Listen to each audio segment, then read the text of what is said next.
Rubén, ¿cómo estás? Bienvenido.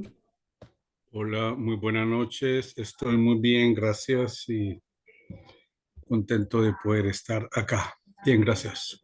Qué dicha. Entonces les decía que, bueno, que el tema de Jesús, la iglesia siguió recordándolo, ¿verdad? A partir del domingo, del día de la resurrección, ¿verdad? Hay algunos otros cristianos que, como los hermanos adventistas, que ellos celebran sábado. Como en el Antiguo Testamento, y no celebran domingo y hacen llamados a que más bien hay que celebrar sábado.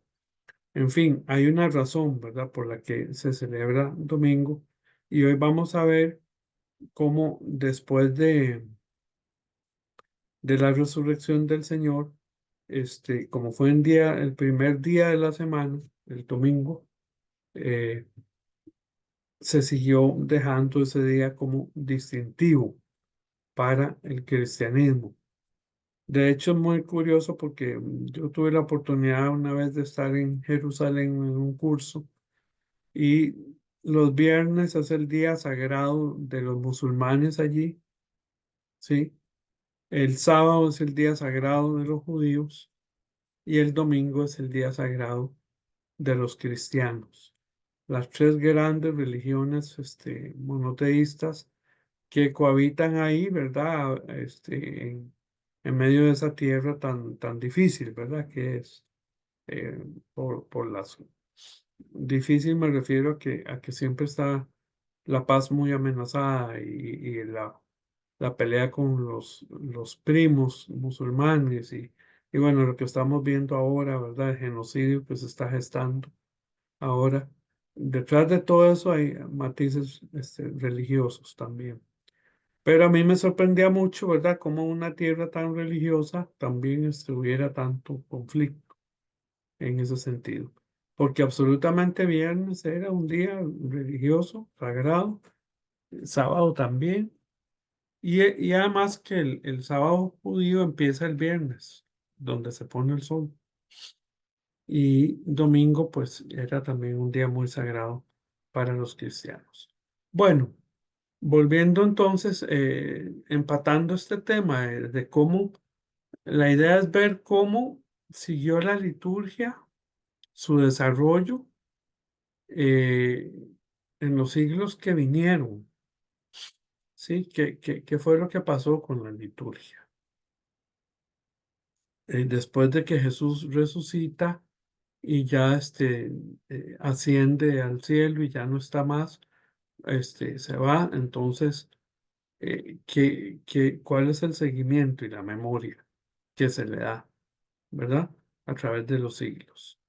Eh, entonces, la vez pasada estábamos estudiando o viendo lo de la Santa Cena como un memorial de recuerdo, o la Eucaristía como un acto de memoria, de recuerdo. Y hablamos de los gestos, de la importancia de los gestos de compartir el pan y compartir el vino.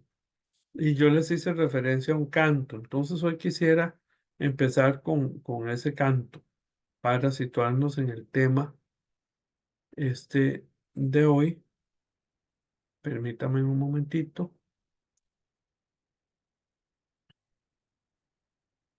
para situarnos en el tema de hoy.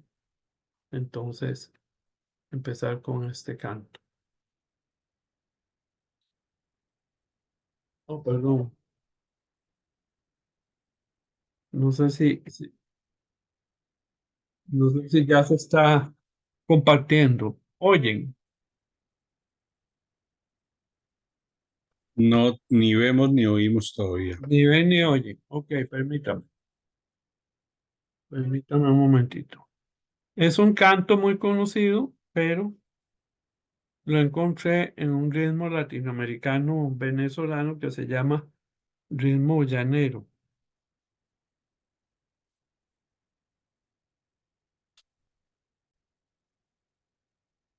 Me avisa si ven. ¿Están viendo? Sí, profe, ya. Sí. Ok, ahora sí. Jesucristo ha resucitado.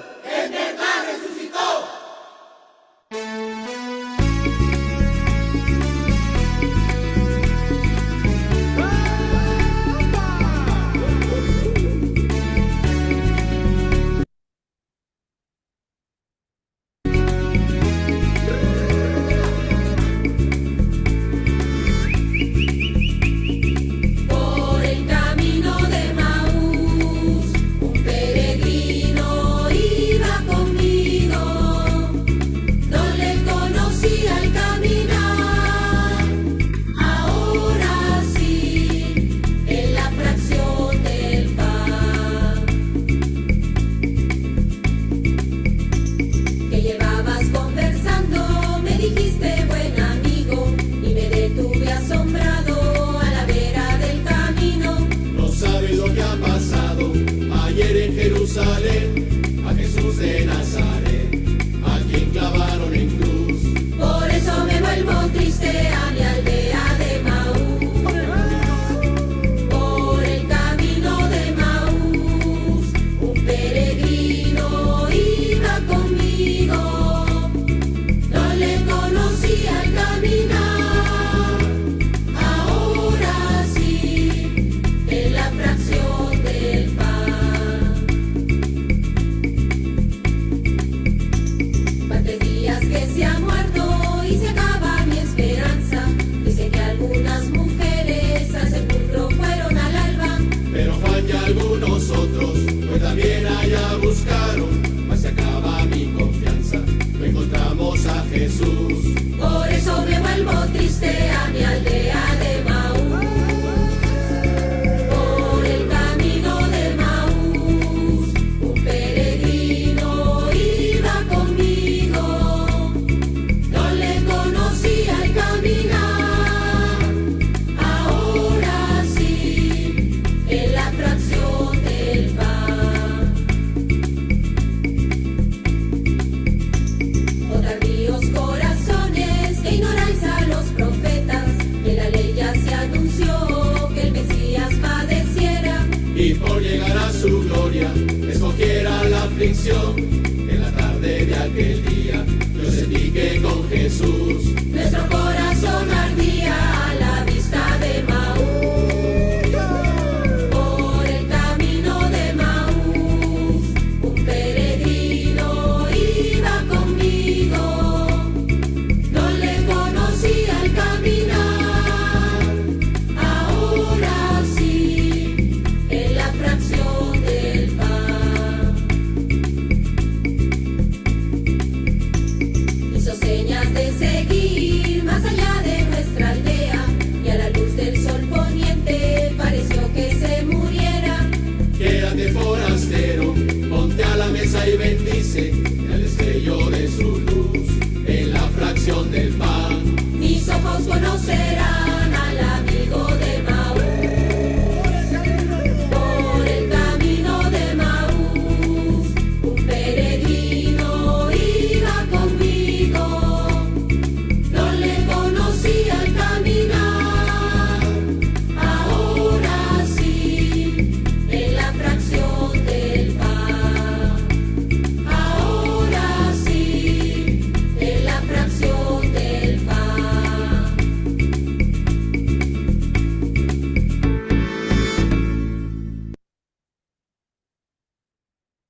Bueno, ¿lo habían escuchado este canto católico?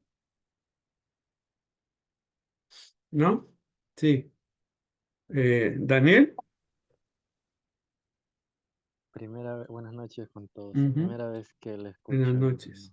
Solamente Eli lo he escuchado. Sí, Bueno. también con otro, hay varias versiones, ¿verdad? Ajá, Con ajá. ritmos diferentes. Ujú. Sí. Pero es un canto muy bello porque habla, ¿verdad?, de todo lo que sucede con esos dos caminantes y que Jesús se les une y ellos no le reconocen, sino que lo reconocen hasta que lo invitan a quedarse en la casa porque ya era tarde, las leyes de la hospitalidad que había. Y y le piden a él como forastero que bendiga el pan. Entonces, donde lo ven haciendo los gestos de partir y repartir el pan, es donde las vendas de sus ojos caen y reconocen que es el maestro resucitado. Y ellos venían contándoles toda la historia, ¿verdad? Jesús haciéndose como que no sabía nada, contándoles toda la historia de lo que ¿eres tú acaso el único que no sabe lo que ha pasado en Jerusalén? ¿Sí? Imagínense, es un texto precioso ese, ¿verdad? Imagínense la tristeza de esos dos amigos de Jesús y la alegría posterior a la fracción del pan. Entonces, eh, esos gestos que se hacen, que se tomó el pan, se partió, decíamos la vez pasada que son fundamentales para recordarnos a Jesús. Bueno, entonces yo les pedí a ustedes hace 2 sesiones que escribieran un ensayo libre sobre la praxis pastoral de Jesús. Entonces ayer les mandé un correito que para hoy quisiera darles un espacio para que nos cuenten eh, en qué basaron ese ensayo libre, en qué ideas, qué fue lo más importante que eligieron. Cari nos pidió ser la primera, entonces está bien, casi nunca nadie se ofrece a ser el primero. Creo que voy a compartir la pantalla no voy a Ah, leer, pero déjeme darle el permiso que hay que dar. solo para ir, es que hay Para, unas imágenes chiquititas para irme guiando, ajá, para leer todos. perdón, yo voy a buscar dónde es que. Ah, esa en la flechita, la par. Ajá, ahora sí.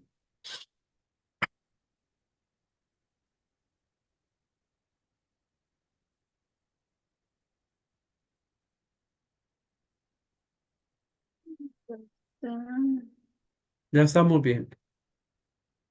ah, sí, pero no sé por qué no quiere correrse para hacerse. A ver,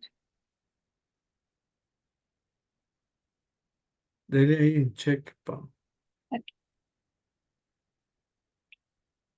listo. Y ahora sí. Ok.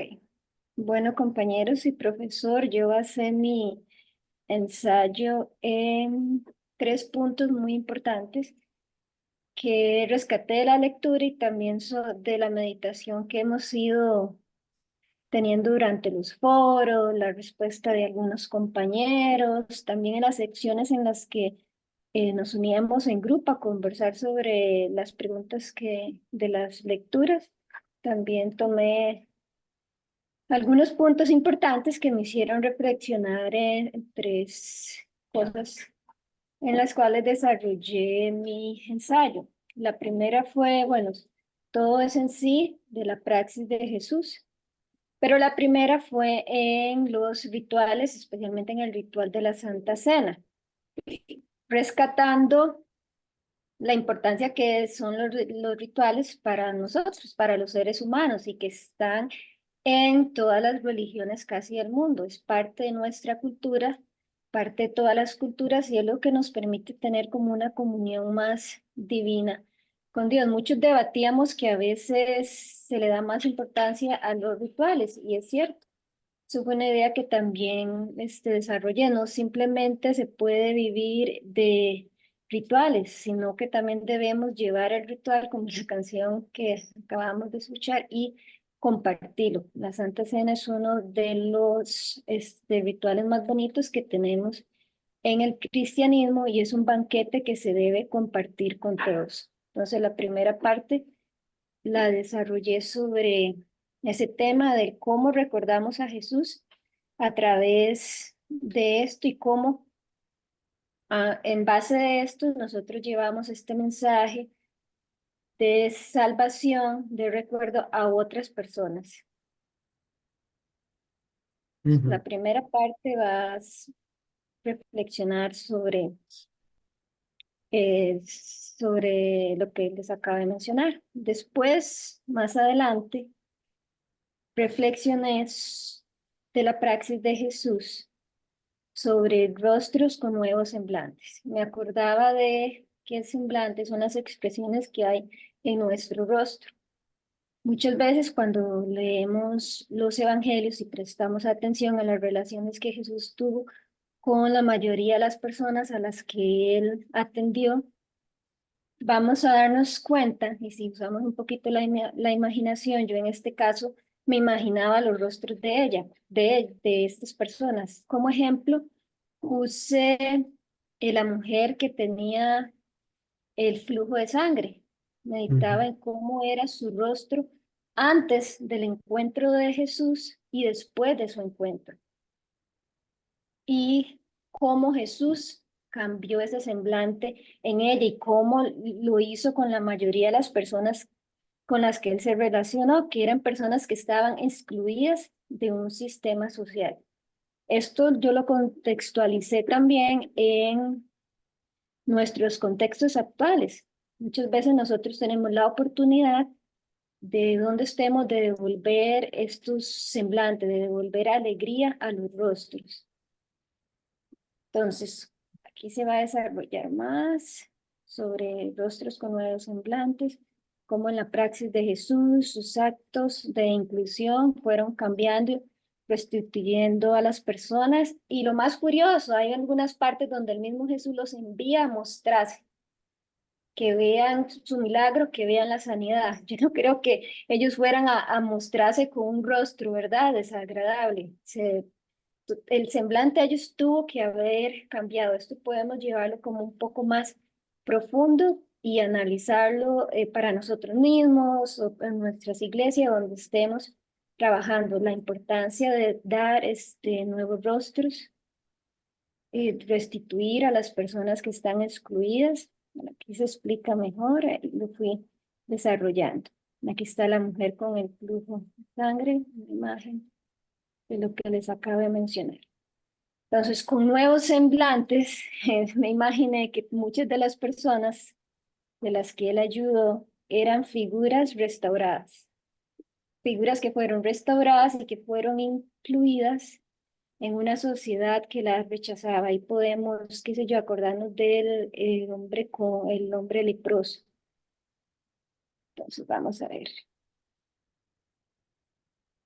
Dice al final, una vez que él devolvió la esperanza a los excluidos, su nuevo rostro, se enfrentaban a la sociedad excluyente. Tal es el caso del leproso. Jesús logró formar una sociedad de figuras restauradas. Su inclusión fue restaurando las injusticias de muchos, presentándolos como nuevas piezas dignas de ser admiradas y escuchadas. Por medio de estas restauraciones, cambió la forma de pensar de muchos.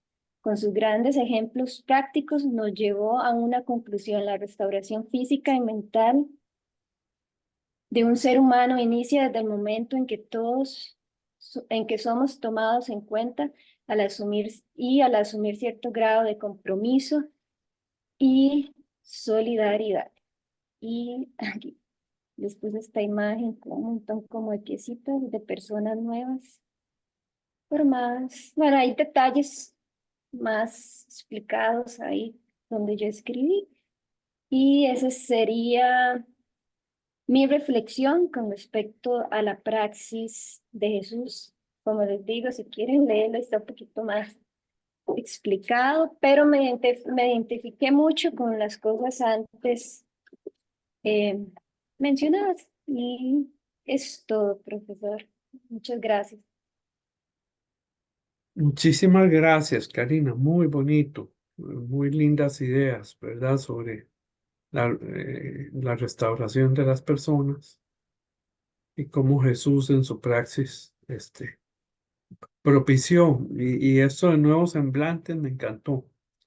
Esas son figuras poéticas de las cuales tenemos que echar mano también para la reflexión teológica, ¿verdad? Vi que Eli había levantado la mano. No era es para continuar yo, pero termine Ajá. Cari. ¿Algún comentario que le quieran hacer a nuestra compañera? No, igual eso yo que usted mencionó de Reconocer la cómo enfoqué la sensibilidad. idea de los nuevos semblantes de las personas cuando son restauradas, porque definitivamente es así.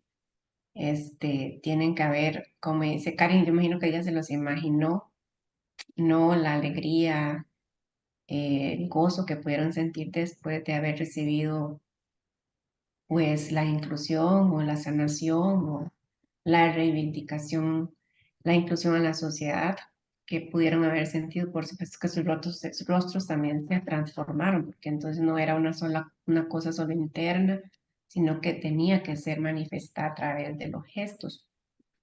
Entonces me gustó también eso. Muy bien, excelente. Perdón, Rubén, ¿decías algo? Sí, esa capacidad de sensibilidad y la expone Cari en los textos y las imágenes. Y las imágenes representan un todo inclusivo, ¿no? Y mira a la mujer como persona sola, pero también mira la comunidad. Entonces reconoce, digamos, la individualidad en su propia necesidad y lo transfiere al colectivo. Entonces, y muy, muy didáctica, pues, la presentación. Así que me resultó muy agradable, pues, cuando ella lo va pasando y lo va explicando, es agradable entender este ¿Verdad? asunto. Muchísimas gracias, Cari. Gracias. Entonces, Eli quiere continuar. Yo no voy a proyectar el mío porque sí el mío sí está un poco didáctico, está muy pesado y muy lleno, pero voy a tratar como de dar tocar algunos puntos que también tocaron el corazón mío, ¿no? Cuando estaba escribiendo. Y yo sí me pegué un poco más a las lecturas, ¿no? A las dos lecturas que estábamos viendo. Y, y bueno, sobre la actitud inclusiva de Jesús en grupos específicos. Bueno, ahí yo hablo de varios grupos porque también no se tocan todos, pero se mencionan, ¿verdad? Pero si yo me extendí un poco, por ejemplo, me llamaba la atención y digo que me tocaba el corazón porque el grupo de los enfermos de la mente, ¿verdad? De las personas que se creían que estaban poseídas por un espíritu inmundo, por un espíritu del mal. Y realmente, pues hoy que todo ha avanzado, que todo ha cambiado tanto y que de hecho las enfermedades mentales, las enfermedades de ansiedad, de depresión, hoy están tan en apogeo, ¿verdad? Hay tantísima gente padeciendo de esto y es muy doloroso. Y yo digo que cuando a uno le toca vivir esto de cerca, es cuando logra entender más, porque mucho se dice y mucha información hay de todo, pero hasta que no le toca a uno vivir una situación cercana, puede ponerse más en el zapato de estas personas. Entonces hoy cuando yo escucho que alguien está con una depresión, me siento muy triste porque, porque es muy terrible esa enfermedad y muy poco entendida por las personas que están alrededor de esa persona. Entonces, yo pensaba cuando hacía el ensayo, imagínense estas personas con ese peso, o sea, pensando en cómo se sienten hoy las personas que padecen depresión, ansiedad, pánico, que son enfermedades tan, eh, ¿cómo se dice? Cuando es una enfermedad que se mira, ¿no? Que la persona, no sé, se quebró, que la operaron y todo, que está físicamente se ve mal, ¿verdad? Muy mal, o que tiene un cáncer, que esos son visibles y entonces son un poco más fácil de entender, pero estas enfermedades de la mente son diferentes. Entonces a las personas les cuesta mucho la empatía. Y el sufrimiento que estas personas llevan es muy grande, el peso que llevan es muy grande. A veces se cree que se sufre mucho el cuidador, el que está a la par, pero realmente estas personas sufren. Entonces, ¿cuál era mi punto? Imaginar que en esos tiempos de Jesús vivían las mismas enfermedades, ¿verdad? las mismas situaciones, probablemente depresiones, probablemente muchas situaciones iguales y que encima, ese era el punto, encima se les dijera que tenían un espíritu inmundo y encima se les dijera que era porque eran pecadores o sus padres habían pecado. Yo no me puedo imaginar hoy teniendo un paciente, uno a la par, viviendo una situación de depresión y encima decirle, mira, es que tenés un espíritu del mal, por eso estás así. O fue que tu abuela, tu abuelo pecó y ni modo, usted está padeciendo eso. O sea, eso sería triple, doble peso para esa persona. Entonces, eso me lo explicaba, lo exteriorizaba yo ahí en mi ensayo y me detuve en ese punto, en ese grupo de gentes, ¿verdad?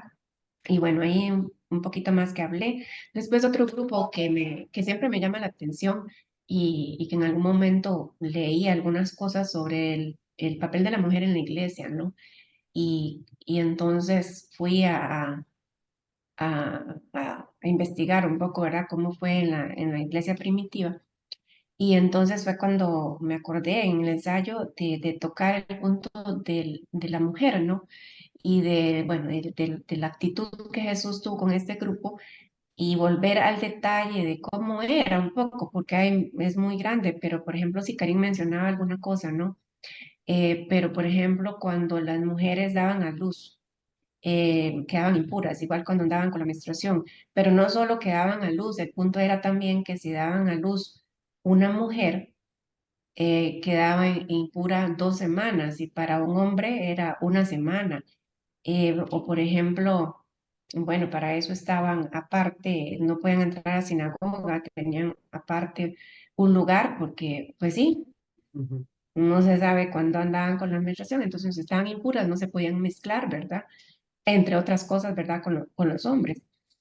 Y bueno, en el Levítico yo mencionaba ahí la cita, ¿verdad? De este pasaje cuando las mujeres dan a luz y las diferencias que se daban entre si era hombre, era niña. Después la herencia, las herencias, la desventaja que tenían de frente a sus hermanos varones, el tema de las dotes, ¿verdad? Entonces sí bueno, cómo se apedreaban las mujeres por ser adúlteras y no se apedreaba el adúltero, ¿verdad? Entonces, eran muchas cosas lo que la mujer tenía encima, mucho peso, y obviamente Jesús, si se iba a acercar a grupos de marginados, pues las mujeres eran uno de esos grupos importantes, y bueno, ya conocemos cómo él se acercó a ellas y cómo se hizo acompañar de mujeres también, y todo el papel que la mujer tuvo y sigue teniendo en la iglesia. Y bueno, todos conocemos el pasaje, ¿verdad?, de la adúltera y cómo ahí Jesús le dio otra posición a la mujer y le dio esa dignidad que, que había perdido, que tenía perdida, ¿verdad?, en esa época y que todavía estamos en la lucha, ¿no? Pero hoy es bien diferente, pero seguimos en la lucha. Bueno, eso con la parte de los grupos, de los grupos específicos. Y después en la parte de la praxis transformadora de Jesús, eh, toqué el tema porque, bueno, nací en la lectura y en las clases y hemos estado, bueno, se ha hablado mucho del reino de Dios, ¿verdad? Y, y pues eso fue lo que Jesús era, él era el reino y eso fue lo que vino a predicar. Entonces yo decía aquí en el ensayo que para mí englobaba todo y que para mí fue muy, hace muchos años, ¿no? Que me cayó la cora, como decimos en Costa Rica, porque yo antes cuando decían reino de Jesús pensaba en el más allá, cuando me muera, ese es el reino, ¿verdad? De Jesús. En lo que fui creciendo y madurando, pues obviamente que he entendido que el reino de Dios es aquí en la tierra y que el reino de Dios era el mismo Jesús, ¿no? Y entonces hablé sobre me fui un poco más atrás, ¿verdad? De pensar que Jesús desde el hecho, o sea, que toda su historia de vida, desde el hecho de encarnarse en María y la forma en que nació y la familia en que nació y el pueblo en que nació, todo apuntaba a que iba a ser una historia pedagógica, ¿no? Para mí es una historia pedagógica, una enseñanza desde el primer momento hasta el último momento. Y entonces es una historia absolutamente humana, ¿no?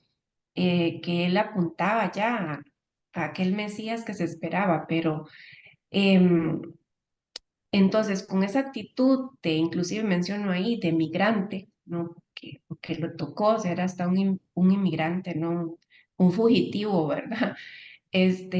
Todo eso ya daba luces de que él iba a venir a, a, a, a ser parte de esos grupos, ¿no? A reunirse con esos grupos y a eso precisamente había sido no enviado, ha sido enviado a acercar esa misericordia, a bajar a Dios a la tierra, traer esa misericordia de Dios para estas personas que estaban en marginación.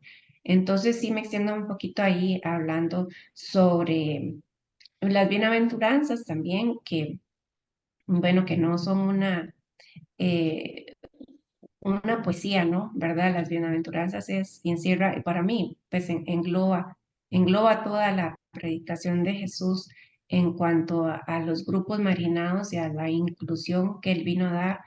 Y no es una cuestión como de idealizar la pobreza, ¿verdad? En las bienaventuranzas, sino es de un mensaje totalmente teológico, ¿verdad?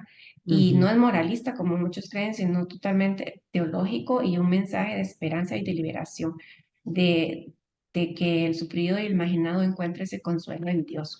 Entonces, bueno, más o menos englobé, ¿verdad? Esa praxis de Jesús con esa predicación del reino de Dios, que era él mismo, ¿verdad? Él mismo era, bueno, eso entiendo yo, él mismo era el reino, ¿no? Y lo sigue siendo. Después también otra cosa que apunté mucho fue esto de la inclusión y la gracia como modelo de la relación en la espiritualidad cristiana, porque porque la inclusión hoy es una moda, ¿no? Hoy se habla de inclusión por todo lado, ¿verdad? Y ahí apunta algunas cosas, por ejemplo, eh, tratan inclusive de cambiarnos el léxico, ¿no? De pasarle por encima de la Real Academia Española y decirnos, hoy se dice así y esto es inclusión. Y yo digo que eso no es inclusión, ¿no? Que realmente, como decía la lectura, inclusión es tomar una postura y tener el ánimo de cambiar las cosas porque no es un discurso, de hecho después lo digo, no es un discurso lo que cambia el mundo, es nuestra postura y nuestras acciones, ¿verdad? Y ¿cómo se llama? No es decir, porque el cura, el pastor puede decir hagamos o vayan, hagan, pero si él no se en alguna clase lo dijimos, si él no se ensucian las manos, no estamos avanzando, seguimos en el discurso. Y ahí lo digo, muchos grupos de marginados se van a morir y se les va a apagar la luz esperando que los discursos se hagan una realidad. Y yo como catequista, por ejemplo, yo enseño las 7 horas de misericordia, 14 son, 7 espirituales y 7 corporales. Pero si yo nunca hago una y si yo no llevo a esos niños, a esos jóvenes a hacerlos, a practicar, nada hago con estar dando la clase, ¿no? Ese es el punto, ¿verdad? No podemos seguir en el discurso, tenemos que llegar a hacer lo que Jesús hizo, ¿verdad? Que fue ir predicando y que era lo que menos hacía y ir haciendo a la vez. Porque también es a través, decía en el ensayo, es a través de nosotros como va a llegar esa gracia. Y ahí pongo una frase que hace muchos años la escuché y que me llamó muchísimo la atención, que decía, el que hizo el cielo y la tierra necesita de mí. El que hizo el cielo y la tierra necesita de mí. ¿Cómo es eso, verdad? Pues sí, el que hizo el cielo y la tierra, el todopoderoso, el que puede hacer así, cambiarlo todo, necesita de mí, que soy nada. Y es así como, y lo hizo desde siempre, ocupó a los discípulos y ahí nos vino enseñando, como repito, otra vez, otra pedagogía. Necesito de la gente que está en este mundo para que esa praxis que les enseñé se haga una realidad. Yo creo que ya me extendí mucho, profesor, pero más o Sí, menos por ahí. Después hablé un poco de la praxis de la Eucaristía, bueno, de la praxis en la liturgia de mi iglesia, ¿no? Y hablé un poco sobre la Eucaristía y al final terminaba diciendo lo mismo, o sea, no es cambiar los ritos, quizá, ¿verdad? Porque también, bueno, en mi iglesia, en la- el autor este de la lectura, no sé cómo se pronuncia, eh, Brian, Brian. él hablaba de, bueno, de que la Eucaristía, de la fracción del pan, olía a cordero y sonaban los platos, ¿verdad? Y sí, así fue, ¿verdad? Esa es la imaginación que tenemos. Así tuvo que haber sido esas primeras fracciones del pan en aquellos tiempos y que luego fue tomando otra totalmente forma. Pero digamos, dentro de la iglesia mía, hoy no podría hacer eso porque, digamos, el rito de la Eucaristía, que ya yo lo he mencionado aquí, tiene una razón de, bueno, que es nuestra razón de ser, de hecho, ¿verdad? En la iglesia Ujú, católica, eso debería de ser. Em, es como eso es como el culmen de ese ágape, ¿no? Que se ha vivido dentro de la comunidad. La misa viene a ser ese culmen, ¿verdad? Esa ujú, celebración, ese rito es como la cereza del pastel, ¿no? Donde ya la comunidad vivió otros momentos donde hemos compartido, donde hemos reído, donde hemos platicado, donde hemos compartido y nos hemos hecho comunidad y hemos crecido. Entonces la misa viene a ser como ese sello, ¿verdad? Entonces dentro de ese rito no podría haber, por lo menos la iglesia no lo permite así, es muy seria en ese sentido porque como Jesús está en la hostia y en el vino, entonces hay un respeto, ujú. bueno, eso se trata, de que haya un respeto sacral, ¿verdad? Sí. Entonces, hay otros momentos para que suenen los platos y huela a cordero, ¿no? Eso se supone que debería de ser en las parroquias, en la comunidad. Sí. Entonces, más o menos así lo platicaba y que definitivamente como eso, no necesariamente hay que cambiar el rito, sino ese corazón que debe ser transformado con la escucha de la palabra, con las oraciones que lejos de ser obsoletas son más bien joyas teológicas donde se esconden grandes enseñanzas, pero si seguimos participando de la Eucaristía por cumplimiento, cumplo y miento, nunca podremos ser esos instrumentos que el Señor necesita para transformar la oscuridad de este mundo y hacer presente el reino de Dios. Bueno, muchísimas gracias, Eli, por, por, Corrí, pero más o menos por por ahí. las diferentes perspectivas que presentas. Interesante que cada uno de ustedes, era un ensayo libre, ¿verdad? Entonces cada uno de ustedes puede darle las diferentes perspectivas que quisiera. ¿Quién más quiere compartirnos? Yo puedo compartir, profesor. Adelante. Los aspectos de la praxis transformadora de Jesús que más me parecieron inspiradores. El primero es que Jesús predicó el reino de Dios y visto el reino de Dios como una esperanza de un mundo más justo y equitativo.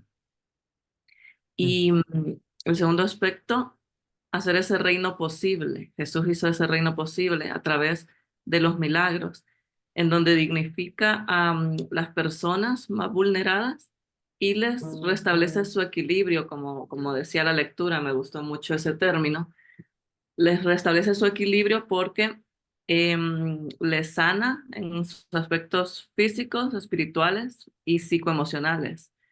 Entonces les trae un equilibrio para que tengan un bienestar total en sus vidas y esto el dignifica a las nuevo personas. semblante que decía Cari. Ujú, Sí, y esto dignifica a las personas porque hace que se reinserten a la sociedad y hace que mejore su nivel de vida. ujú, Y el otro aspecto es que Jesús atiende a los y presta mayor énfasis y atención, atención especial a los grupos más vulnerados de la sociedad, lo que también decía él, y verdad, a las mujeres, a los niños, a los enfermos tanto físicos como sufrientes de espíritu. Entonces, en un contexto en donde la niñez, tanto en aquel tiempo como lo sigue siendo ahora, son víctimas de abusos y maltratos, Jesús dice, entonces les digo, a menos que se aparten de sus pecados y se vuelvan como niños, nunca entrarán en el reino de Dios. Y poniéndolo en el contexto que acabo de mencionar, es algo eh, bastante fuerte en que Jesús hace esta opción por este grupo, que son los niños, un grupo invisibilizado en la sociedad.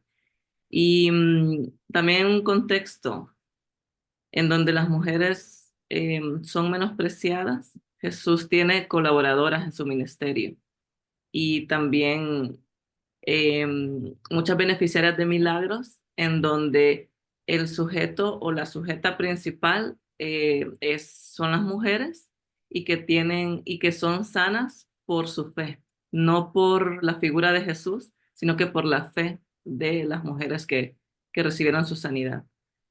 Y también en un contexto donde hay violencia social y religiosa y sistemática para los que sufren enfermedades físicas y mentales, y también tormento culposo espiritual, Jesús se acerca a esta gente, los toca físicamente, habla con ellos, come con ellos, los sana, los restaura tanto física y mental y espiritualmente. Y entonces Jesús no solo tiene un discurso inclusivo, sino una forma de actuar y de vivir inclusiva. Entonces Él encarna su mensaje. Esos fueron los aspectos más inspiradores para mí de la práctica de Jesús. Qué bonito. Muchísimas gracias. Rubén, ¿cómo le fue?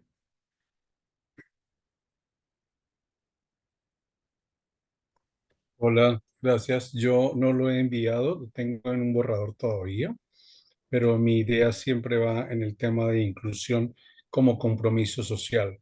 Algo así en lo que se ha dicho aquí, pasar del deseo, del anhelo a la acción.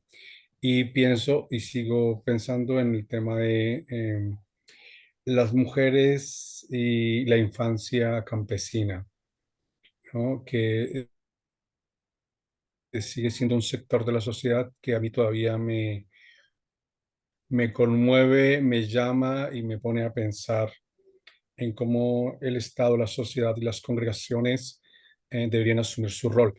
En este caso, la praxis de Jesús en ellos, pero desde lo fáctico, desde el hecho como tal. Y eso implica escuchar, preguntar por cómo se siente, por buscar a esa persona que normalmente se aísla, que evita los grupos sociales, cualquiera que sea, pequeño incluso, que permanece más bien ensimismada en sí misma, perdón la redundancia, buscar a esa persona, ¿no? Buscar la persona que ha sido violentada de una u otra manera y que no es capaz de hacer el proceso de liberación. Con el niño, la niña, buscar momentos más de sonrisa, de alegría, de lo lúdico a partir del aprendizaje y no tanto el regaño o de las prohibiciones. El encuentro con hombres y mujeres adolescentes, donde se visibiliza al otro como una entidad dialogante, racionalmente dialogante, en ecuanimidad, en el sentido de respeto por lo que tenga, por lo que sea. Así yo entiendo la praxis de Jesús Ujú. en este tipo de contextos, en este tipo de circunstancias, es decir, de la vida cotidiana, del día al día, de lo que transcurre, al ser interior de la persona y en las manifestaciones que lo hace al exterior. ¿Ya? Eso. Muy bien. Bueno, tenés varias ideas ahí. Interesantes. Muchas gracias. ¿Y Joel?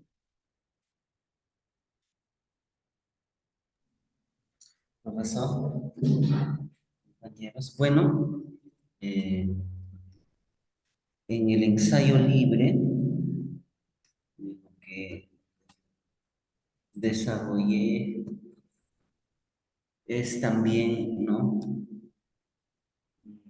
Le puse como título Jesús y el valor de la mujer, una mirada litúrgica contraproducente. ¿Una mirada qué, perdón? Una mirada litúrgica contraproducente. Bueno, aquí yo me basé, profesor, básicamente, ¿no? a lo largo del curso hemos hablado acerca de la liturgia y, y sin duda las clases que hemos llevado nos ha venido aclarando, ¿no? ¿Cuál debe ser el sentido verdadero de la liturgia? Y esto no necesariamente tiene que ser, digamos, de una organización uno, 2 o X, sino que en realidad debería tener, deberíamos manejar una unidad litúrgica, ¿no? Viendo la Biblia. Entonces, frente a eso yo vi el actuar de Jesús, ¿no? En aquellos tiempos, en el Nuevo Testamento básicamente, ¿no? Cuando Jesús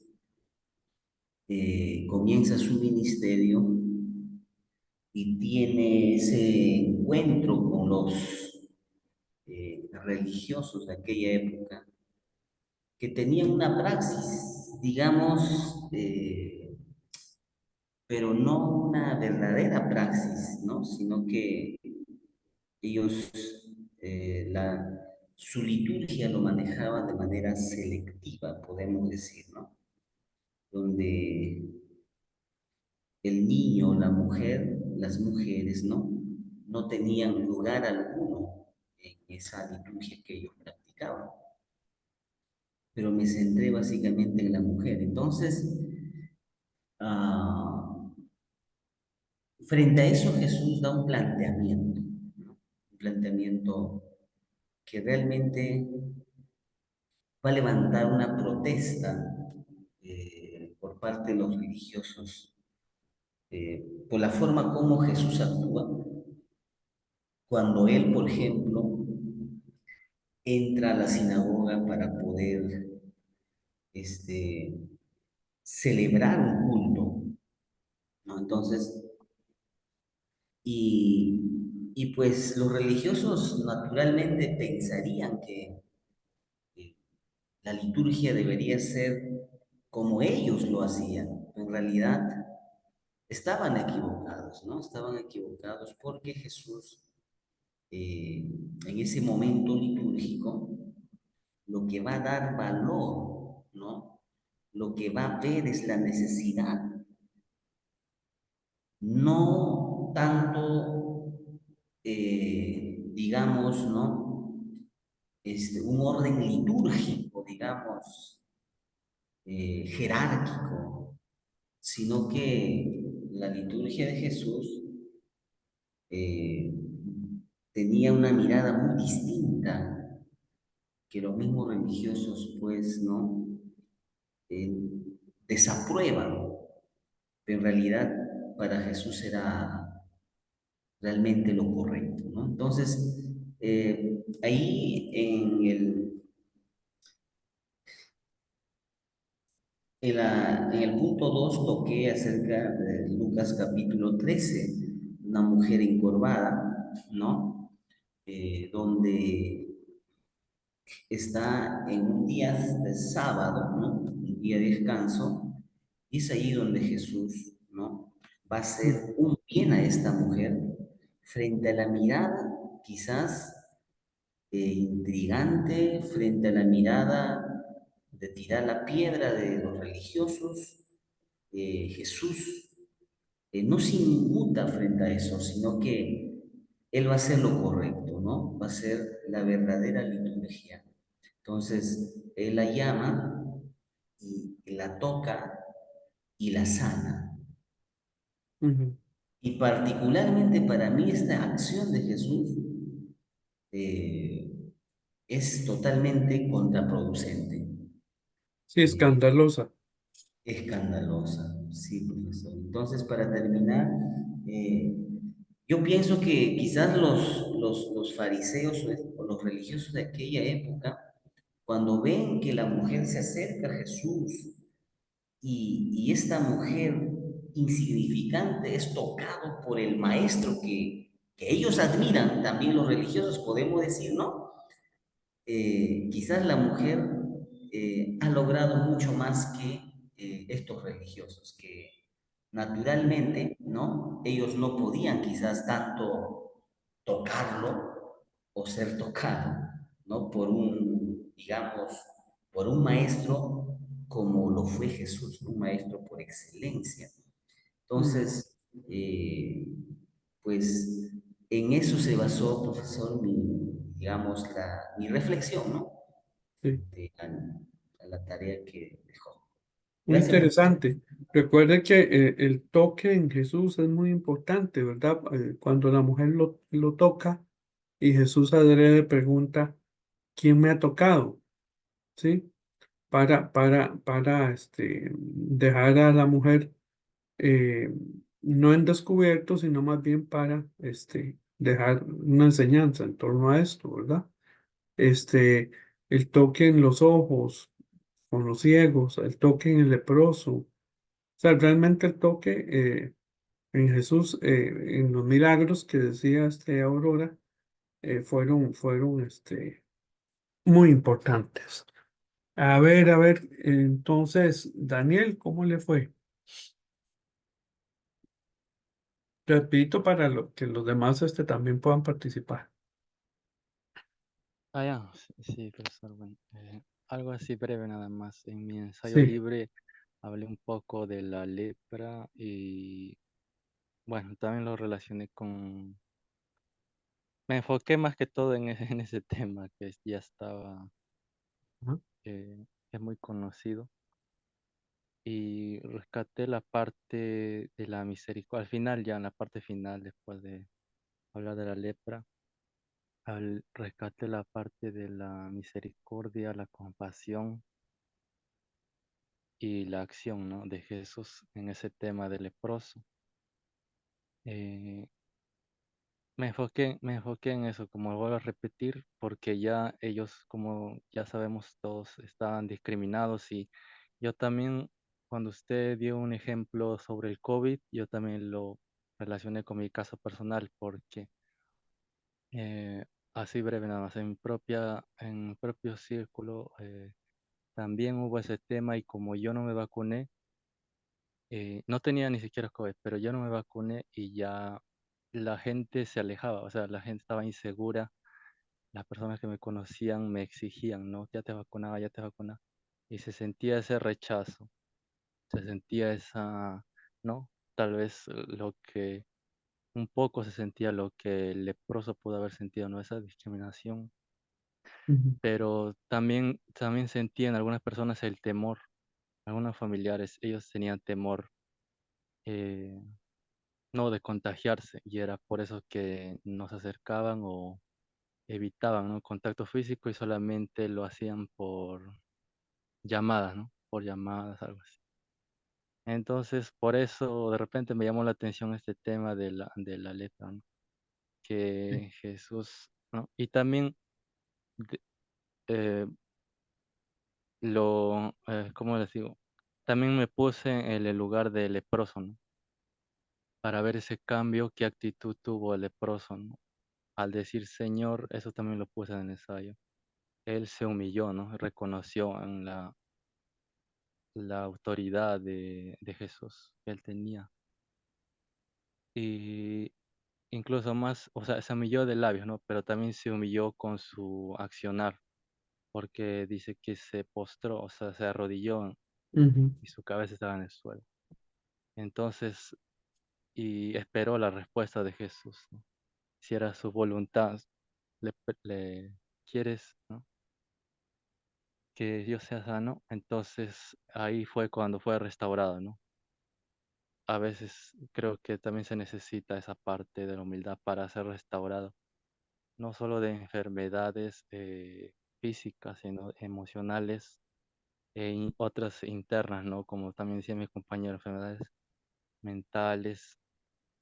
ujú. Y, y ya para terminar, un minuto, un minuto, no sé si puedo decir esto en ese tiempo.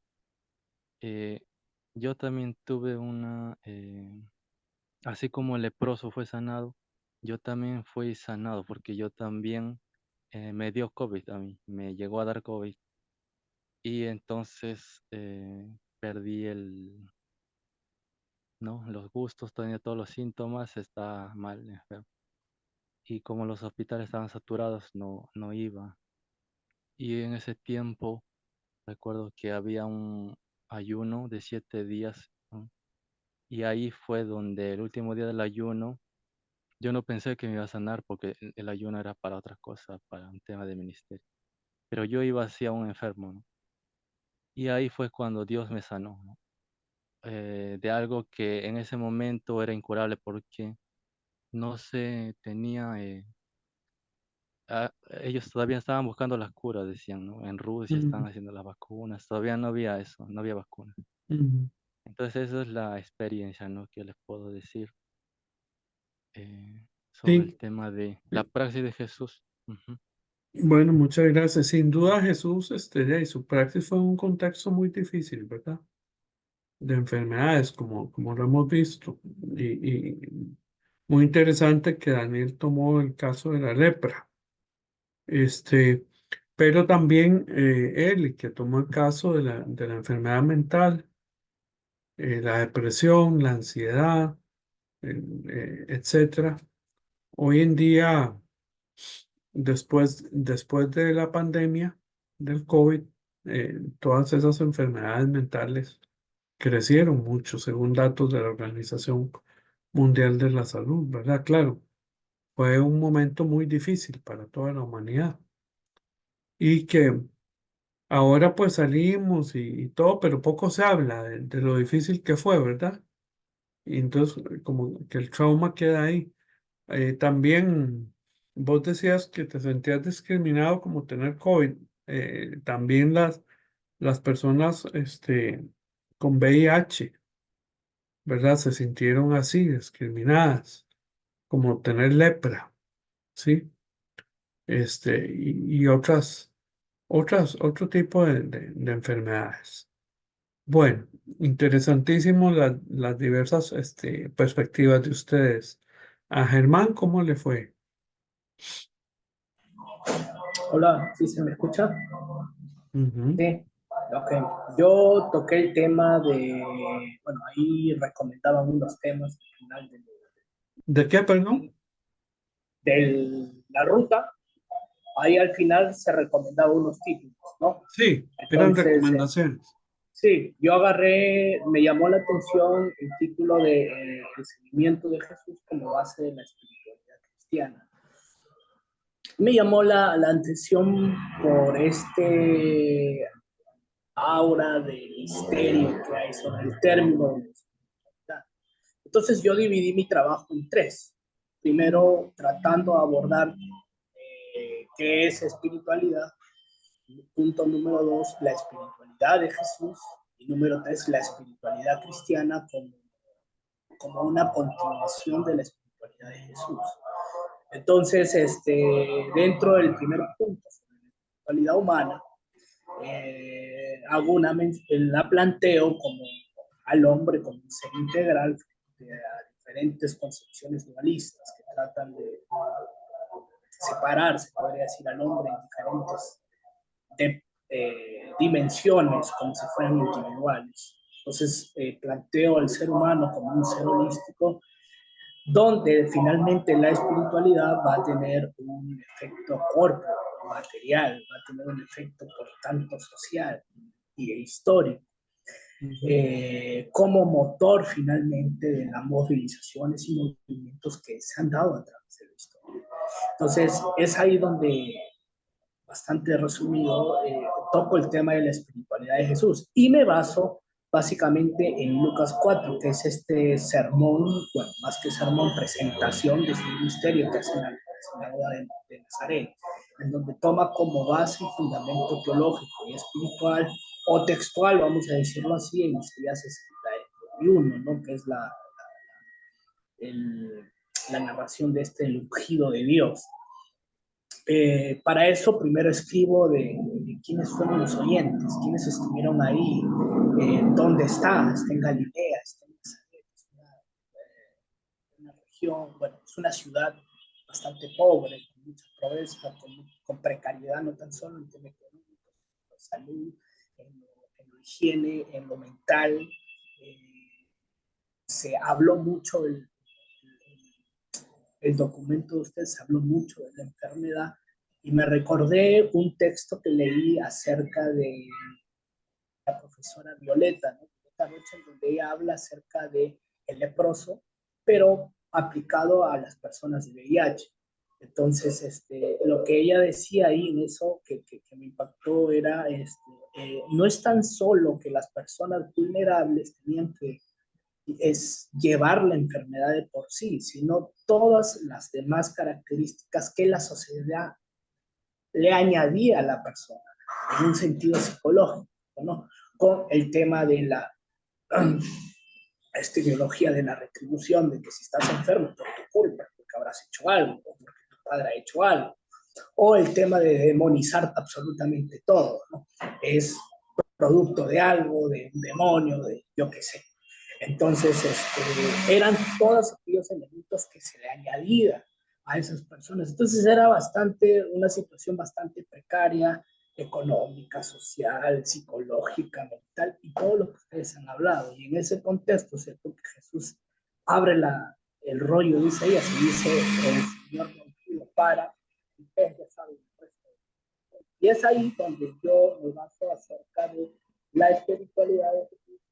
Se basaba en discurso y práctica. Decía y hacía. De tal manera que él, básicamente, su praxis era un reflejo de su espíritu. Un asunto integral que intervenía lo corporal, que intervenía lo emocional, y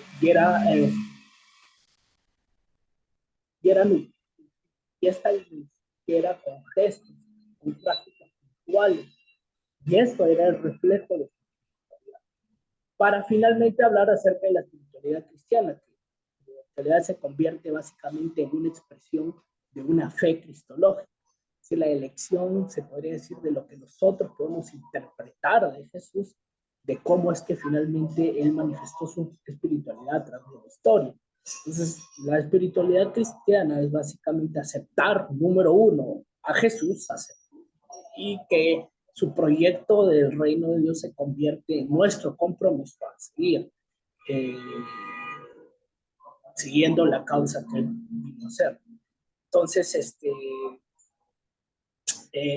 la espiritualidad de Jesús finalmente lo que va a hacer es va a inspirarnos a nuestra praxis, va a inquietarnos, va a apasionarnos y va a ser ese motor que para nosotros nos va a movilizar probablemente a tener una praxis social y arraigada en nuestra historia y en nuestro tiempo. Y eso fue...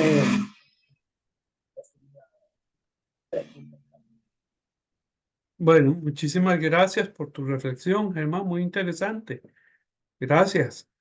Y entonces tenemos de último a Joaquín, que también nos cuente un poquito.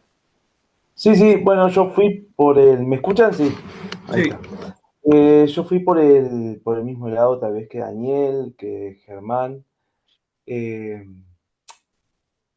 Por el lado de la enfermedad, por el lado de las personas con VIH y también en su estado terminal, el SIDA. Pero no fui tanto como aquello, como si fuera algo ajeno, sino que fui por el lado de lo familiar, porque en mi familia sucedió que mi tío falleció de VIH-Sida, y particularmente en mi familia materna, que es una familia católica, creyente, muy arraigada al ritualismo, pero poco arraigada a la gracia, como lo puse ahí en el trabajo. Y lo que hice en el trabajo fue un poco narrar la historia de ese tío, de Andrés, de cómo él no pudo vivir, digámosle, su manera de sentir distinto en la familia, sentir distinto no, de sentir amor a la familia, pero no sentirlo en la lógica de la heteronorma. y como bueno, como habían explicaciones por parte de mi madre ante esa situación, yo era chico y a veces hacía preguntas como todos los chicos, porque habían cosas que uno no entendía, porque el tío siempre venía con un amigo a las fiestas familiares, era raro. Eh, y bueno, cómo se fueron desenvolviendo las cosas hasta que mi tío contrae HIV. Primero la familia lo asume, algunos lo asumen como un castigo, ¿sí? Esto de la teología de retribución. Eh, bueno, es porque eso era un enfermo y eso le pasa a las cosas a las personas enfermas. Y bueno, lo llevé por el lado más de que la lectura me despertó la memoria y poder entenderlo desde un hoy totalmente distinto y entender cómo uno vive o elige entender a ese Jesús más allá de lo ritual, a ese Jesús que caminaba, que hacía de su palabra su obra, que elegía abrazarse con aquellos que eran los que tenían que irse lejos para poder ser quienes eran. Eh, y bueno, yo lo llevé por ahí, a mí me ayudó a repensar un montón de cosas, inclusive al final del trabajo lo puse como la liturgia del antiguo Israel, ¿no? Esta cuestión de recordar, de volver a pasar por el corazón y por la memoria todas las cosas que pasaron con ese tío, de reactualizar, es decir, cómo hoy me encuentro pensando cosas totalmente distintas y la entiendo de otra manera y también de cierta manera entiendo a mi familia, personas de una época totalmente distinta, atadas con esos corsets de las mentalidades que no te dejan salir de lo que es el uso común, eh, porque son parte de una época distinta a la nuestra. eh, y de renovar el compromiso ese del mismo de Jesús, de decir eh, que hay que vivir abrazado a los otros y no cargándolos de prejuicios. Y por ahí a mí me gustó el trabajo, como a mí me pasa con todos los trabajos, digo, ¿por dónde arranco? Y después de que lo leí me despertó un montón de cosas y me ayudó a procesar a mí un montón de cosas. Muchísimas gracias, Joaquín, por compartir en tu trabajo tu vivencia y cómo la praxis de Jesús te tocó, ¿verdad? También en lo personal y en lo familiar.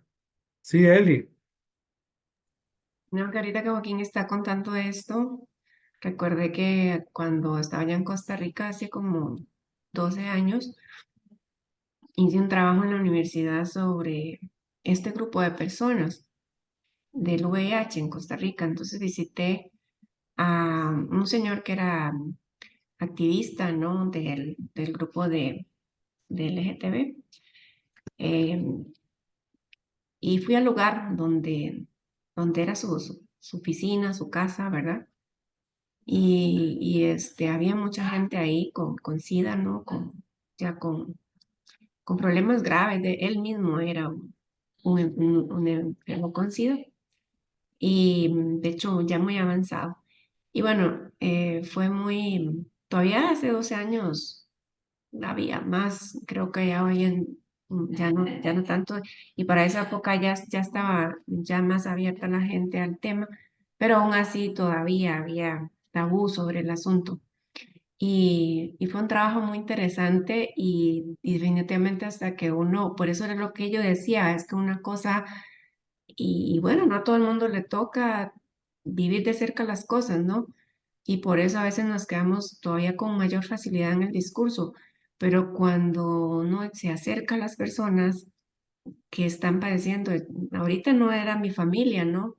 En el ensayo hablaba algo del asunto de la enfermedad mental, porque se vive de cerca, pero en ese momento me acerqué a gente desconocida, pero muy cerca de su problema.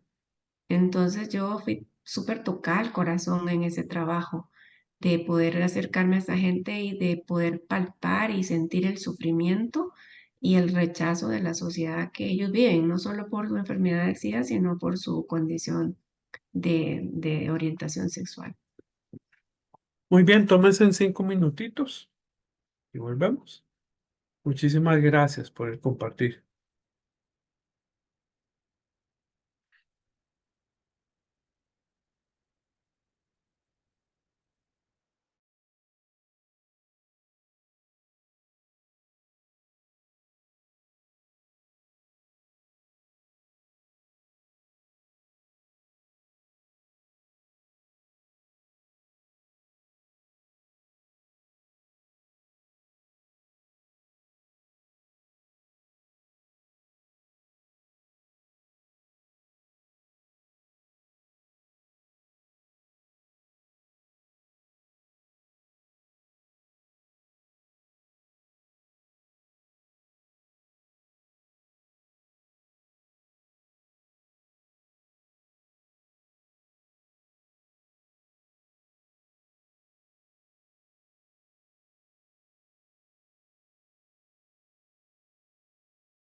Listo, gracias. Vamos a ir regresando.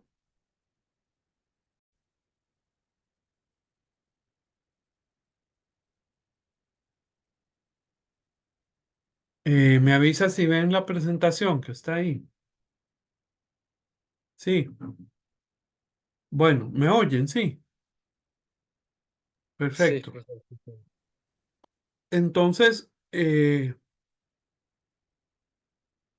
creo que fue Eli la que lo mencionaba, que hay un sentido pedagógico también en la praxis de Jesús. Entonces, ¿cómo se fue desarrollando la liturgia a partir de ya cuando Jesús ya no estaba? Entonces, se crea el año litúrgico poco a poco y hay una serie de aplicaciones pedagógicas y celebrativas importantes. A partir del año litúrgico, la pastoral litúrgica puede impulsar todo un proceso pedagógico interesante. Ese proceso pedagógico es en espiral. ¿Cómo así? Con raíz en los calendarios agrícolas judíos, el año litúrgico se presta a un proceso pedagógico en espiral que fortalece la memoria sobre los grandes hechos de Dios en la historia humana. Y entonces hay una repetición, lo cual no significa rutina. La repetición de las fiestas y de los tiempos, las estaciones litúrgicas, no es mera repetición sin sentido. Por ejemplo, pronto vamos a tener la otra semana, el domingo empieza la Semana Santa, ¿verdad? Que se celebra cada año. El contexto y la praxis personal y comunitaria van a ir cambiando los significados año con año. Es una experiencia pedagógica celebrativa que mediante el proceso de aprendizaje permite valorar y vivenciar año con año la fiesta litúrgica como tal.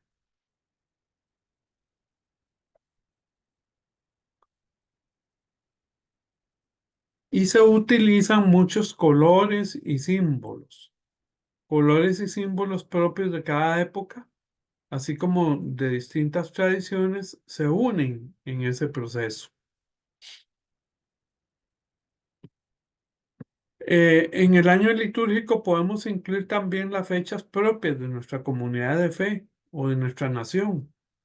También, ¿verdad?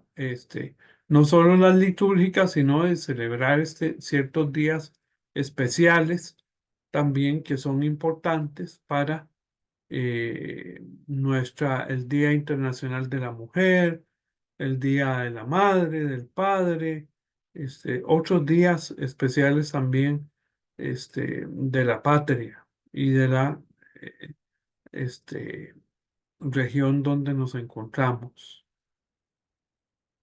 Pero el año litúrgico es una celebración cristocéntrica. Las principales celebraciones cristianas son la Navidad, que tiene un tiempo de preparación que se llama Adviento, la Pascua de Resurrección, muerte y resurrección de nuestro Señor, que tiene un tiempo de preparación que se llama Cuaresma. Curiosamente, tanto el Adviento y la Cuaresma usan el color morado, como ustedes saben. Pentecostés, que utiliza el color rojo.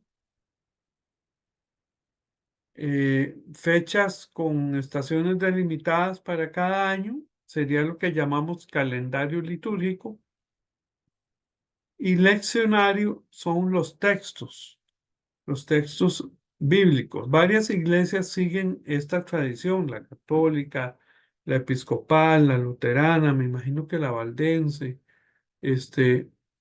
y otras siguen esta tradición. Se lee un salmo, se lee un texto del Antiguo Testamento, uno del Nuevo, o el Evangelio, y hay 3 ciclos de lectura, el A, B y el C, ¿verdad? Y cada 3 años se vuelve a repetir. Decía que es una repetición en espiral porque el contexto cambia. Y de manera que en 3 años se lee toda la Biblia prácticamente, ¿verdad? Hay una mediación pedagógica allí. Decía antes que los cambios litúrgicos que realicemos en nuestro medio de la pastoral litúrgica contextual deben pasar por la mediación pedagógica, indiscutiblemente.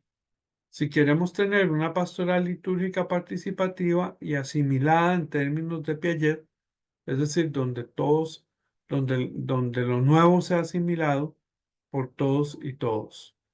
Piaget dice que cuando hay un conocimiento nuevo, se requiere mentalmente de un tiempo de asimilación, ¿verdad? Porque los seres humanos estamos muy acostumbrados a lo rutinario. Entonces, si nos meten un elemento nuevo, requerimos una mediación pedagógica y una asimilación. Y la liturgia va a celebrar la realidad de Cristo. Por eso se fue conformando poco a poco el año litúrgico a través de los siglos como un medio de hacer memoria del resucitado y de la presencia real de Cristo en la iglesia y la iglesia como cuerpo de Cristo. Como decía antes, el año litúrgico tiene un carácter circular o circularidad, pero en espiral, ¿verdad? En espiral. Sigue la circularidad propia del año, en donde se recuerdan las fechas especiales ligadas a la historia de la salvación. No es algo eterno, inamovible. Si se cae en ese error, se le puede convertir en un fetiche, ¿verdad? No es algo que tampoco uno no se pueda salir un domingo de ahí porque Dios guarde, Dios libre, ¿verdad? Y se cae la iglesia y se cae todo el mundo, no. Si hay necesidad, se puede manejar con flexibilidad, pero sí es un proceso pedagógico muy interesante y que ayuda a la fe de las nuevas personas y también de las que están ya.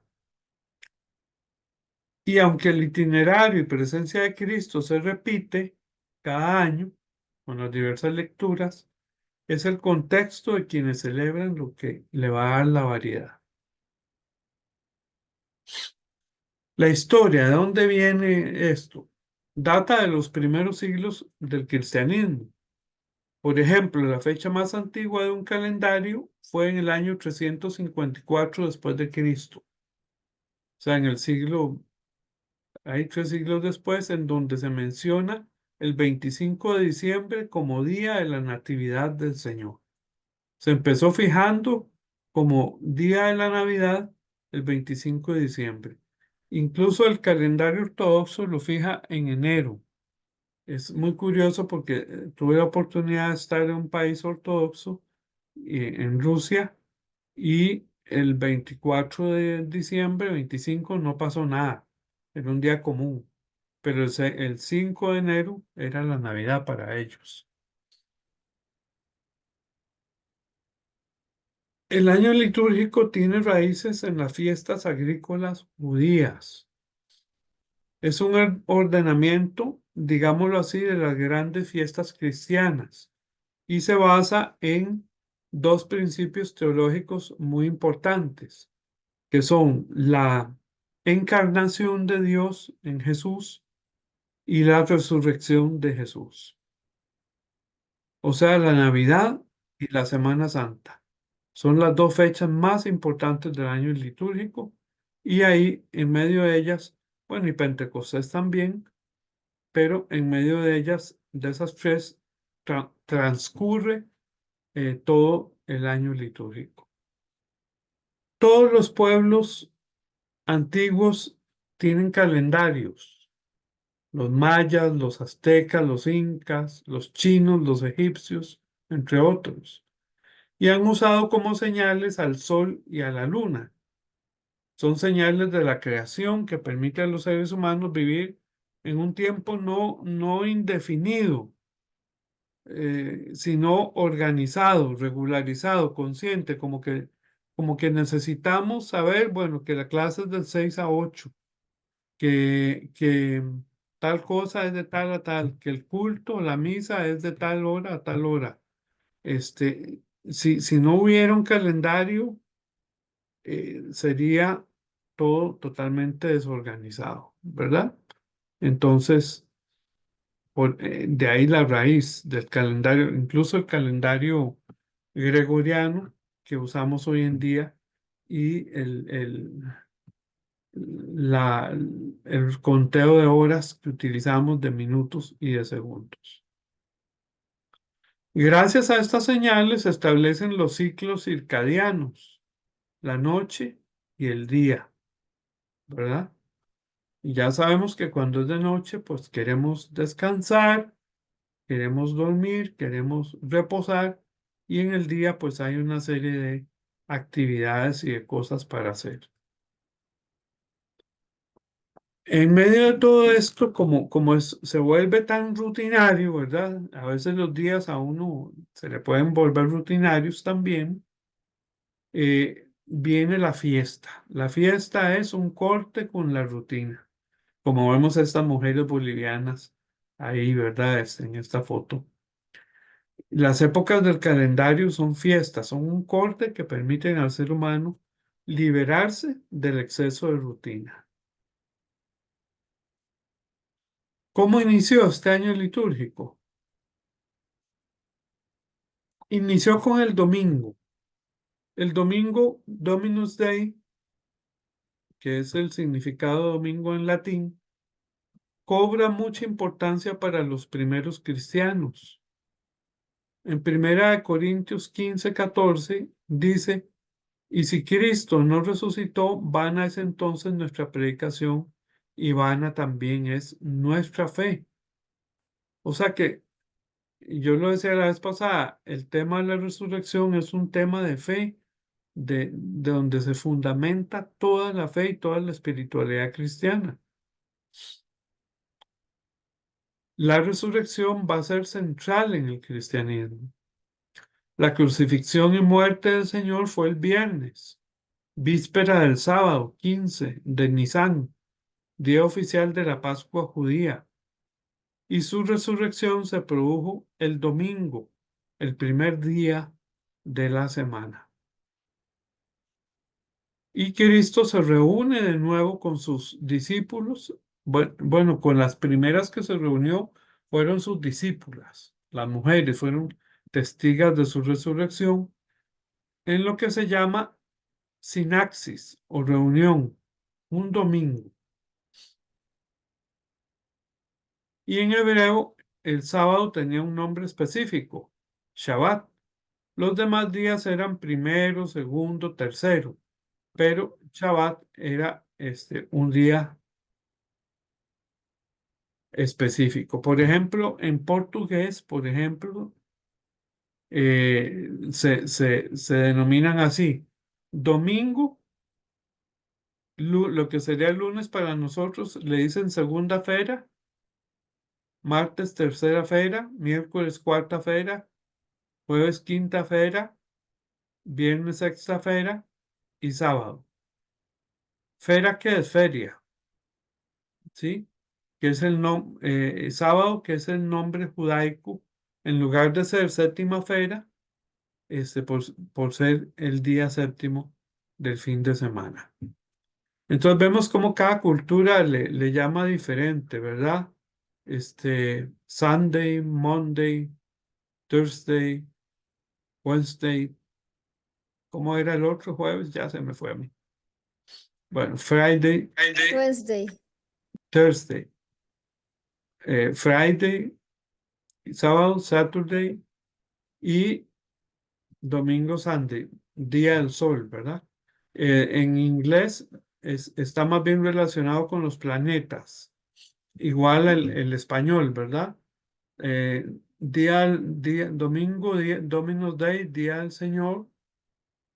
Lunes, la luna, martes, Marte, miércoles, Mercurio, jueves, Júpiter, viernes, Venus, sábado es el día de Shabbat.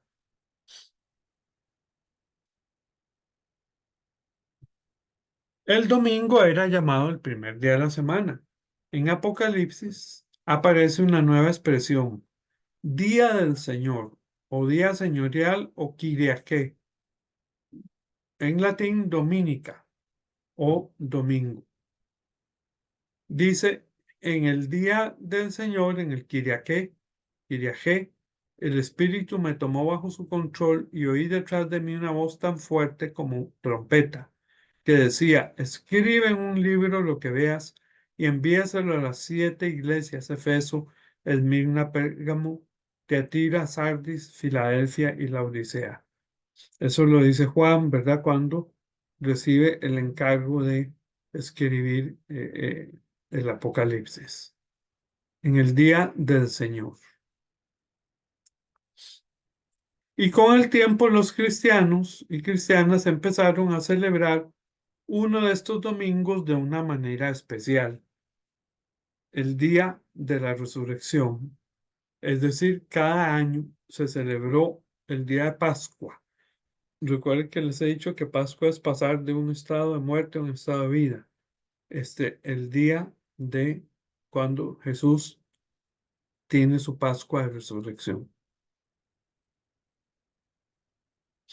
Años después, comenzaron a celebrar en determinados días del año una fiesta especial sobre otros acontecimientos importantes de la vida de Jesús, pero el primero que se celebró fue el Domingo de Resurrección. Se fue celebrando cada año en forma espiral. Luego se le agregó el nacimiento, que es la Navidad, la Epifanía, que es la revelación, la Ascensión, la Semana Santa con la resurrección, ¿verdad? El Pentecostés, y así nacen las grandes fiestas cristianas, muy similar al calendario judío que tiene fiestas también definidas. Entonces, Adviento y Cuaresma no son fiestas como tales, sino que son tiempos de espera, ¿sí? Estas fiestas grandes requieren víspera, tiempos de preparación. Para el Adviento la fiesta es la Navidad y el Adviento es ese tiempo de Cuaresma, de preparación. Perdón, sí, lo que sería la Cuaresma para la Semana Santa. ¿Verdad? En este momento estamos todavía en Cuaresma y ya se va a entrar al Domingo de Ramos. Entonces decía que con el transcurso de los siglos se fueron haciendo 3 ciclos, A, B y C, para leer la Biblia en 3 años. El año litúrgico es el año dividido en épocas litúrgicas. El calendario litúrgico son las fechas, donde yo les decía que hasta podemos incluir las fechas de nuestra propia congregación. El leccionario son textos o lecciones del Antiguo Testamento, del Nuevo Testamento, de los Salmos, cartas y evangelio para cada domingo. Y existen esos 3 ciclos que permiten leer casi toda la Biblia en 3 años. Colores, se utilizan colores. El blanco significa alegría y pureza y se utiliza en el tiempo de Navidad y de Pascua de Resurrección, las 2 grandes fiestas, la Encarnación y la Resurrección. El verde significa esperanza y se utiliza en el tiempo ordinario, que es un tiempo entre una fiesta y la otra. Se llama tiempo ordinario o tiempo de la iglesia o tiempo del reino. El morado significa luto y penitencia y se usa en Adviento, en Cuaresma y en Semana Santa, pero también significa tiempo de espera. Y el rojo significa el fuego del Espíritu y el martirio. Se utilizan las fiestas de los santos mártires y en Pentecostés. Estos colores son muy significativos y a veces los oficiantes de las iglesias llevan sus camisas o sus túnicas de estos colores, los sacerdotes, los pastores, algunos pastores también, pero generalmente los manteles y los estandartes de las iglesias respetan estos colores y así uno sabe en qué época del año está también. Ahí les voy a dejar algunos vínculos con una serie de videos sobre símbolos cristianos y un leccionario que tiene este servicio de diaconía muy bien organizado para las personas que quieran utilizar este recurso. Muy bien, cuéntenme un poquito. ¿En cuáles de sus iglesias se utiliza?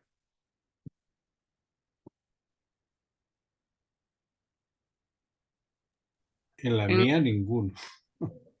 En En la los la- mía símbolos, pues, todos. por los colores, ¿no? ¿Ah?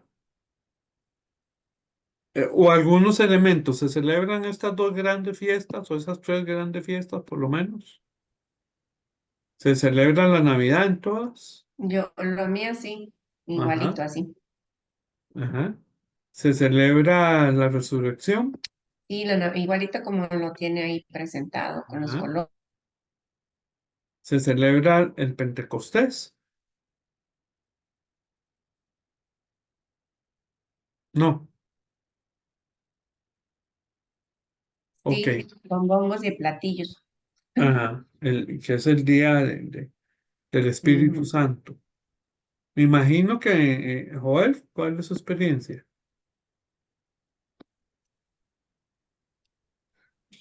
A ver, profesor. Bueno,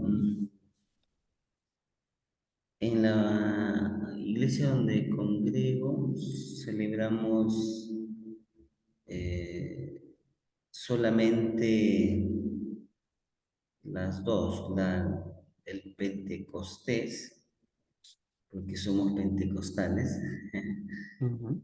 ah, y la Semana Santa lo hacemos, ¿no? De manera, digamos, como un culto especial, nada más. Mm, Ujú. ok. ¿En la Aurora? en la metodista sí se usan los colores del calendario litúrgico, las lecturas del calendario litúrgico.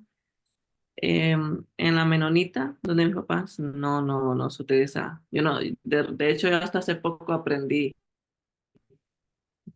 Ujú. estoy Sí, aprendiendo. no todas las iglesias lo usan, ¿verdad? Ni estoy diciendo aquí que todas lo tienen que usar, Litúrgico y así. ¿verdad? Jamás. Sino que les estoy comentando que a través de los siglos el cristianismo fue ideando ese sistema como para tener ¿Verdad? Jamás. memoria siempre Sino que les de estoy la presencia comentando de que a Cristo. través de los siglos. ¿Sí? Sí, Joaquín. En la iglesia valdense sé que se usa el leccionario. Siempre de. ¿Eh? Bueno, Perdón, en la es iglesia. algo con el internet. Bueno, está eso, el leccionario. Lo de los colores no me he fijado, pero creo que no. Tal vez cuando se hace la corona de Adviento, por ejemplo, a veces ponen velas de colores y explican qué significa cada color, pero después, por el uso de los colores, con ese simbolismo que mencionamos recién, no recuerdo. Ok, en la de Germán, me imagino que sí. Parcialmente, no utilizamos los colores en la iglesia, bueno, ahí donde la presbiteriana que yo voy, pero sí lo que se hace es con tiempo de anticipación, los temas de predicación se orientan en cuando es Adviento para finales de año o Semana Santa. Solamente cambia el tema, más no se agrega más elementos a la liturgia, no se le agregan, simplemente es la temática de la prédica lo que se orienta. Sí, el tener los textos prefijados ayuda mucho, ayuda bastante, digamos, para que uno no ande buscando ahí pero también no puede uno, si uno como líder se tiene un domingo, bueno, en algunas iglesias, que separar de eso para predicar de otro tema, es libre, ¿verdad? En algunas iglesias evangélicas, no sé en la católica exactamente. Me imagino que no, que se sigue estrictamente. De hecho, el link que les dejo ahí, yo voy a poner eso en la plataforma, es de un lugar católico muy, muy bonito, con muchos recursos. Inclusive tiene ideas para la predicación, para la homilía de cada domingo, ¿verdad? Ellos van poniendo, utilizan los dibujos de un gran pintor peruano, Cerezo Barrido, este, y es muy interesante ese lugar de recursos. Ahora, hay iglesias donde no, donde cada domingo van predicando o a veces predican por un tema un mes, un tema otro mes. Esto es un sistema, ¿verdad? Que a mí me interesa que lo conozcan, no que les estoy diciendo que lo tienen que usar, pero que sepan que a muchas iglesias lo usan, no solo la católica, ¿no? También la episcopal, la anglicana, la luterana, la valdense, la presbiteriana, la metodista. Varios lo utilizan, ¿verdad? Para, y que fue construido a través de los siglos a partir de el domingo como día central, ¿sí? Día central de fiesta cristiana de resurrección. Me imagino que en la iglesia de Cali se usa o no se usa. Profe, nadita, ni colores, ni Navidad, ni nada, pero yo celebro todo. Es más, ya casi estoy pensando en las empanadas de chiverre la próxima semana. Ay, Sí, qué rico. seguramente en sus países también, pero aquí es costumbre preparar muchos dulces y cosas para la Semana Santa. Ujú. Ya Cari nos está haciendo la boca agua. Qué rico. También hago con mi mamá, hacemos Arroz, por arroz con leche y todo eso. todo eso. Y aunque ahí no celebran Navidad, ni usan colores, ni nada, nosotros sí sí celebramos Navidad, hacemos un portal, solo que no incluimos los rezos, pero sí, yo celebro todo y me gusta mucho. Y la Semana Santa es mi favorita. Bueno, por las comidas también, las reflexiones. Ujú. Bueno, muchachos y muchachas, la próxima semana es Semana Santa, justamente, y no tenemos clase, ¿sí? Entonces, creo que la lección que sigue es a las 9, sería la 10. Nos vamos a brincar esa. No tienen que hacer, no los voy a dejar estudiando en vacaciones de Semana Santa, ¿verdad? Sino que hasta después retomamos, ¿sí? Entonces, les deseo que la pasen muy bien, que no sé qué planes tendrán, pero que también del tiempo que tengamos podamos sacar un momento para meditar y recordar en el significado, ¿verdad? De la Semana Santa. Así es que, ¿alguna pregunta? En el caso de nosotros, sí, procuramos no tomar la Semana Santa para pasear, si acaso lunes, martes, a lo mucho, y ya en casa, porque la idea siempre es participar de todo lo que se celebra, ¿verdad? No andar ahí Viernes Santo en la playa, es la idea. Si se ha tocado, pues se busca en el lugar, se busca con participar de los ritos, por lo menos de uno al día, pero normalmente se evita eh, pasear en Semana Santa. Sí, hace muchos años aquí en Costa Rica no se podía hacer nada, ¿verdad? Ni andar en Nada más, bicicleta. nada más que ir a las procesiones. Decían que Mm, si uno se bañaba en una playa o en un río se convertía en pez, santo. Bueno, algo así. nunca O se, escuché, po- pero o sí se, recuerdo que todo se paralizaba. Hoy o se no podía había ahogar. supermercados ni abiertos ni nada. No, nada. Me imagino que en los otros países también, ¿verdad? Y esas No, cosas han ido cambiando.